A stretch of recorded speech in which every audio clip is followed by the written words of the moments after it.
ನೋಡಿ, ಅದು ಬಿಡದಿ ವಿಚಾರದಲ್ಲಿ ಈಗ ಕುಮಾರಸ್ವಾಮಿ ಅವರು ಅಧಿಕಾರದಾಗಿದ್ದಾಗ ಇದು ಬಿಡದಿ ಟೌನ್ಶಿಪ್ ಪ್ರಾರಂಭ ಆಗಿದೆ ಅವರಿಂದ. ಆವಾಗ ಇವ್ರದ್ದು ಒಂದು ನಿಲುವು ಬೇರೆ ಇತ್ತು, ಈಗ ಒಂದು ನಿಲುವು ಬೇರೆ ಅದ, ರಾಜಕೀಯ ನಿಲುವು.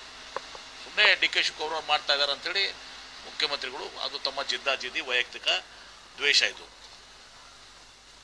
ಮತ್ತು ಇನ್ನೊಂದು ಮಾಹಿತಿ ಹೊರಗೆ ಬಂದಿದೆಯಲ್ಲ, ಅನಿತಾ ಕುಮಾರಸ್ವಾಮಿ ಅವ್ರದ್ದು 100 ಎಕರೆ ಇದೆ ಅಂತೇಳಿ. ಗೊತ್ತಿಲ್ಲ ಅಂತಂದರೆ ನನ್ನ ಹೆಂಡ್ತಿ 100 ಎಕರೆ ತೊಗೊಂಡ್ರೆ ನನಗೆ ಅದು ಅಷ್ಟೆಲ್ಲ ಗೊತ್ತಿರಂಗಿಲ್ಲ ಅಂದರೆ ಭಾಳ ಕಷ್ಟಪ್ಪ ಇದು. ನಮ್ಮ ಮನೆಗಂತೂ ಭಾಳ ಡಿಫಿಕಲ್ಟ್ ಅದ. ಅವ್ರ ಮನೇಲಿ ಏನಿದೆ ವೈಯಕ್ತಿಕ ನಾನು ಮಾತಾಡೋಕೆ ಹೋಗೋದಿಲ್ಲ ಏನ್ರಿ. ಬಟ್ ಇದೆಲ್ಲನೂ ಅವರಿಂದ ಪ್ರಾರಂಭ ಆಗಿದ್ದು, ಸುಮ್ಮನೆ ರಾಜಕೀಯ ಬರೆಸ್ತಾ ಇದ್ದಾರೆ. ಗೊತ್ತಿದ್ದು ಮತ್ತು ಅವರೇನು 100 ಎಕರೆ ತೊಗೊಂಡಿದ್ದಾರೆ ಅಂತ ಅದು ಬಿಡಿ, ಅದು ಒಂದು ಭಾಗ ಆಯ್ತು. ಇವ್ರ ಕಾಲದಲ್ಲೇ ಎಲ್ಲ ಆಗಿತ್ತಲ್ಲ. ಅದು ಬಿಡದಿ ಇದು ಪ್ರಾರಂಭ ಆಗಿದೆ ಯಾವ ವರ್ಷದಿಂದ? ಅದು ಇಲ್ಲ ಸರ್, ಅವಾಗ 10-15 ವರ್ಷ ಆಯಿತು, ಅದು 15-20 ವರ್ಷ ಆಯಿತು. ಅವಾಗ ನಾನು ಮಾಡ್ಬೇಕಂತ ಹೊರಟಿದ್ದೆ, ಆದರೆ ರೈತರು ವಿರೋಧ ಮಾಡಿದ್ದಕ್ಕೆ ನಾನು ಅವಾಗ ಅಲ್ಲಿಗೆ ಸ್ಟಾಪ್ ಮಾಡಿದೆ. ಬೇಡ ಅಂತ ಅವಾಗ ಯಾಕೆ ಅದನ್ನ ಇದು ಮಾಡಿಬಿಡ್ಬಿಡ್ಲಿಲ್ಲ? ಅದನ್ನ ಕೈ ಬಿಡ್ಬೇಕಾಗಿತ್ತಲ್ಲ. ನೋಟಿಫಿಕೇಶನ್ ಯಾಕೆ ಮುಂದುವರಿತು? KDB ನೋಟಿಫಿಕೇಶನ್ ಮಾಡಿದ್ವಿ, ಮೊದಲು ನೋಟಿಫಿಕೇಶನ್ ಮಾಡಿದ್ವಿ ಏನ್ರಿ. ಮತ್ತು ಪಾದಯಾತ್ರೆ ಎಲ್ಲ ಮಾಡ್ತಾ ಇದ್ದಾರೆ ಸರ್. ಯಾರು? ಅದೇ ನಾಟಕ ಎಲ್ಲ ಜನಕ್ಕೆ ಗೊತ್ತಾಗತ್ತೆ ರೀ. ಈಗ ರೈತರು ಒಂದು ಭಾಗ, ನಿಜವಾದಂಥ ರೈತರು ಈಗ ನಮ್ಮಲ್ಲಿನೂ ಕೂಡ ಹೋರಾಟ ಮಾಡ್ತಾರೆ ಇಂಡಸ್ಟ್ರಿದಾಗ.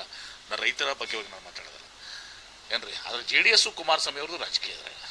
ರೈತರು ನಮ್ಮ ಭೂಮಿ ನಾವು ಕೊಡೋಂಗಿಲ್ಲಪ್ಪ, ನಮ್ಗೆ ಹೆಚ್ಚಿನ ಪರಿಹಾರ ಬೇಕು, ನಾವು ಕೊಡೋದಿಲ್ಲ ಅಂತಲೂ ಹೇಳ್ಬೋದು, ಅದವ್ರ ಅಧಿಕಾರ ಇರ್ತದೆ. ರೈತರ ಬಗ್ಗೆ ನಮ್ದು ಯಾವುದೂ ತಕರಾರಿಲ್ಲ. ಆದರೆ ಇವರು JDSನವರು ಕುಮಾರಸ್ವಾಮಿ ಅವರು ಇದ್ರಾಗ ರಾಜಕೀಯ ಮಾಡ್ತಾ ಇದ್ದಾರೆ. ಇಷ್ಟೇ ಡಿಫ್ರೆನ್ಸ್ ಇಸ್ ದ್ಯಾಟ್. ರೈತರು ಹೋರಾಟ ಮಾಡಲಿ, ನನಗೆ ಬೇಕು, ನಮಗೆ ಕೊಡೋದಿಲ್ಲ, ಹೆಚ್ಚಿಗೆ ಪರಿಹಾರ ಕೇಳ್ಬೋದು, ಅಥವಾ ಡೆವಲಪ್ ಲ್ಯಾಂಡ್ ಕೇಳ್ಬೋದು, ಅಥವಾ ನಾವು ಕೊಡೋದೇ ಇಲ್ಲಪ್ಪ, ನಾವು ಕೃಷಿಗೆ ಬೇಕಪ್ಪ ಅಂತ ಅನ್ಬೋದು. ಅದು ಒಂದು ಭಾಗ, ಯಾವಾಗಲೂ ಅದು ಇದ್ದಿದ್ದಂಥದ್ದೇ. ಆದರೆ ಇದರಲ್ಲಿ ಸ್ಪಷ್ಟವಾಗಿ JDS ಕುಮಾರಸ್ವಾಮಿ ಅವರು ರಾಜಕೀಯ ಮಾಡಕತ್ತಿದ್ದಾರೆ. ಇವ್ರಿಗೆ ಅದು ಬೇಡಾಗಿತ್ತು ಅಂದರೆ ಅವಾಗನೇ ಅದನ್ನು ಇವರು ಅಧಿಕಾರ ಮುಖ್ಯಮಂತ್ರಿ ಇದ್ರು, ಅದನ್ನು ಆ ನೋಟಿಫಿಕೇಶನ್ ಡ್ರಾಪ್ ಮಾಡಿ ಅವ್ರಿಗೆ ರೈತರಿಗೆಲ್ಲ ಮಾಡ್ಕೊಂಡ್ಬಿಟ್ರೆ ರೈತರು ಇಲ್ಲಿ ತನ ಅವ್ರು ಯಾರು ಮಾರಾಟ ಮಾಡ್ಕೊಳಕ್ಕಾಗಿಲ್ಲ. ನೋಟಿಫಿಕೇಶನ್ ಆದಮೇಲೆ ಯಾರು ಲೋನ್ ತೊಗೊಳಕ್ಕಾಗಿಲ್ಲ. ಅವಾಗೇನು ಮಾಡ್ತೀರಿ ಕುಮಾರಸ್ವಾಮಿ? ಅವಾಗೆಲ್ಲ ಹೋಗಿತ್ತು ಅವ್ರ ಕಾಳಜಿ ಬದ್ಧತೆ. ಈಗ ಕಾಳಜಿ ಬದ್ಧತೆ. ಅದ್ರಾಗ ವಿಶೇಷವಾಗಿ DK ಶಿವಕುಮಾರ್ ಅವರು ಮುಖ್ಯಮಂತ್ರಿ ಆದಮೇಲೆ ಇವರಿಗೆ ಸ್ವಲ್ಪ ಹೆಚ್ಚಿಗೆ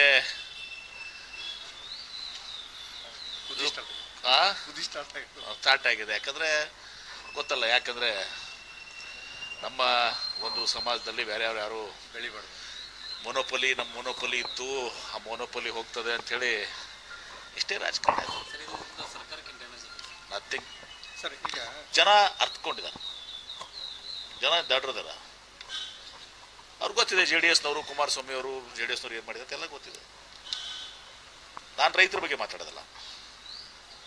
ರೈತರಿಗೆ ಅವ್ರಿಗೆ ಹಕ್ಕಿದೆ, ಹೆಚ್ಚಿಗೆ ಪರಿಹಾರ ಕೇಳುವಂಥದ್ದು, ಡೆವಲಪ್ಮೆಂಟ್ ಕೇಳುವಂಥದ್ದು. ನಾನು ಬೇಡಪ್ಪ, ನನಗೆ ನಾನು ಕೃಷಿಯಾಗಿ ಮುಂದುವರ್ಸ್ತೀನಿ, ಅದು ರೈತರದ್ದು ಭಾವನೆಗಳಿಗೆ ನಾನು ಇದು ಮಾಡೋಕ್ಕಾಗೋದು.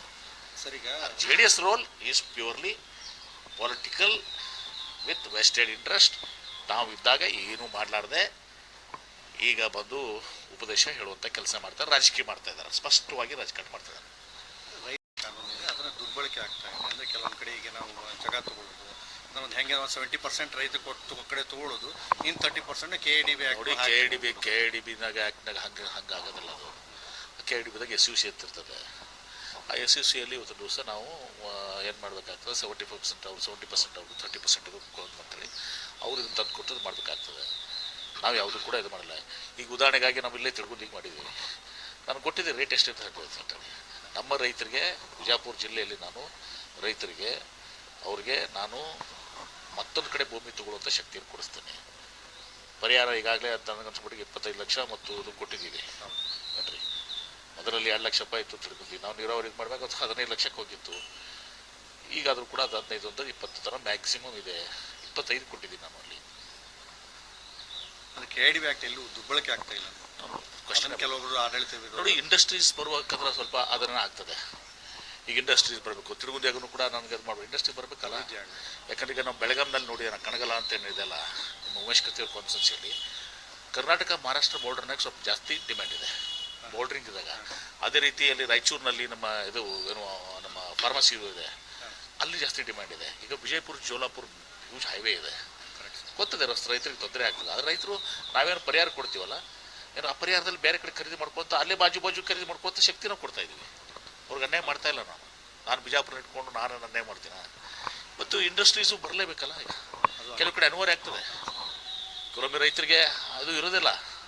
ಆದರೂ ಕೂಡ ನಮಗೆ ಆ ಇಂಡಸ್ಟ್ರೀಸ್ ದೃಷ್ಟಿಯಿಂದ ಕೃಷಿನೂ ಮುಖ್ಯ, ಇಂಡಸ್ಟ್ರೀಸ್ನೂ ಮುಖ್ಯ, ಉದ್ಯೋಗ ಸೃಷ್ಟಿ.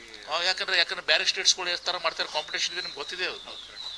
ಹೀಗಾಗಿ ನಾವು ಬ್ಯಾಲೆನ್ಸ್ ಮಾಡುವಂಥ ಪರಿಸ್ಥಿತಿ ಮಾಡ್ತಾ ಇದ್ದೀವಿ. ಸಚಿವ ಸಂಪುಟ ವಿಸ್ತರಣೆ ಇಷ್ಟೊಂದು ಮೊತ್ತದ ಅಮೌಂಟ್ ಅವ್ರು ಹೇಳಿದಾರಲ್ಲ, AICT ಮಾಡ್ತೀವಿ, ಬೆಂಗಳೂರು ಮೇಲೆ ಪ್ರೆಷರ್ ಇದಾಗಿದೆ, ನಾವು ಮತ್ತೊಂದಲ್ಲಿ ಲೇಔಟ್ ಅನ್ನೋದು ಮಾಡ್ತೀವಿ ಅಂತೇಳಿ ಏನು ಮಾಡ್ತಾ ಇದಾರೆ ಅವರು. ಅದು ಇಷ್ಟು ದಿವಸ ಯಾಕೆ ಸುಮ್ಕೋತಿದ್ರು JDSನವ್ರು? 20 ವರ್ಷ ಆಯ್ತು ನನಗೆ ಅನ್ಕೊಂಬಿಟ್ಟಿಗೆ. ಅದು ನನ್ನ ಕಡೆ ಟೆಕ್ಸ್ಟ್ ಒಳಗಡೆ ಇದೆ, ನನ್ನ ಮೊಬೈಲ್ನಾಗ ತೋರ್ಕೊಂಡು ಕೊಟ್ಟಿರ್ತೀನಿ ನಿಮಗೆ ಯಾವಾಗ ಏನೇನಾಯಿತು ಅಂತ ಹೇಳಿ. ಇಷ್ಟು ದಿವಸ ಕಣ್ಣು ಮುಚ್ಕೊಂಡು ಕುತ್ಕೊಂಡು ಈಗ ಆವಾಗ DLF ಬಿಡದಿ ಸೇದು ಸ್ಟಾರ್ಟ್ ಮಾಡಿದೆ ಇವರೆಲ್ಲ JDSನವರೇ ಸ್ಟಾರ್ಟ್ ಮಾಡಿದ್ದು. ಸರ್, ಸಚಿವ ಸಂಪುಟ ಬೇಕು ಅಂತೇಳಿ DK ನೋಡಿ ಆಸೆ ಇದೆ. ಆದರೆ ನೋಡಿ ಅದರ ಹೈಕಮಾಂಡ್ಗೆ ನೋಡಿ, ಒಂದು ಸಚಿವ ಸಂಪುಟ ವಿಚಾರದಲ್ಲಿ ಹೈಕಮಾಂಡ್ ಅಂತಿಮ. ಇವತ್ತು ಹೈಕಮಾಂಡ್ ಯಾರಿಗೆ ಕೊಡಬೇಕಂತದೆ, ಏನು ಕೊಡಬೇಕಂತ ಹೈಕಮಾಂಡ್ ನಿರ್ಧಾರ ಮಾಡ್ತದೆ. ಸೋನಿಯಾ ಗಾಂಧಿ ಅವರು, ರಾಹುಲ್ ಗಾಂಧಿ ಅವರು, AICC ಅಧ್ಯಕ್ಷ ಮಲ್ಲಿಕಾರ್ಜುನ್ ಖರ್ಗೆ ಅವರು, KC ವೇಣುಗೋಪಾಲ್ ಅವರು, ಸುರ್ಜೇವಾಲ್ ಅವರು, ಅದ್ರ ಜೊತೆಗೆ ಸಿದ್ದರಾಮಯ್ಯನವ್ರನ್ನ ಮತ್ತು ಮುಖ್ಯಮಂತ್ರಿಗಳನ್ನ DK ಶಿವಕುಮಾರ್ ಅವರು, ಮತ್ತು ಈಗ ನಮ್ಮ ಹರಿಪ್ರಸಾದ್ ಅವರು ಬಂದಿದ್ದಾರೆ, KPCC ಅಧ್ಯಕ್ಷ ಇದ್ದಾರೆ. ಎಲ್ಲರೂ ಕೂಡಿ ನಿರ್ಧಾರ ಮಾಡ್ತಾರೆ. ಅವ್ರು ತಮ್ಮ ಅಭಿಪ್ರಾಯ ಹೇಳಿದ್ದಾರೆ. ಅಂದರೆ ನಾನು ಒಂದು ಹೇಳ್ತೀನಿ, ನಾನು ಆ ವಿಚಾರದಲ್ಲಿ ಹೊಸಬರಿಗೂ ಕೊಡಬೇಕು, ಹಳಬರಿಗೂ ಎಕ್ಸ್ಪೀರಿಯನ್ಸು ಬೇಕು, ಎರಡನ್ನೂ ಮಿಶ್ರಣ ಆಗಬೇಕಿಲ್ಲ ಅಂತಲ್ಲ.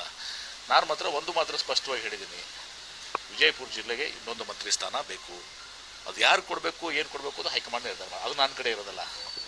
ಬಟ್ ಇನ್ನೊಂದು ಮಂತ್ರಿ ಸ್ಥಾನ ಕೊಡಬೇಕು ಅನ್ನೋದು ನನ್ನ ಬಲವಾದಂಥ ಒಂದು ಒತ್ತಾಯದ ಆ ದಶೆಯಲ್ಲಿ ನಾನು ಎಲ್ಲ ರೀತಿಯ ಪ್ರಯತ್ನ ಮಾಡ್ತಾ ಇದ್ದೀನಿ. Thank you.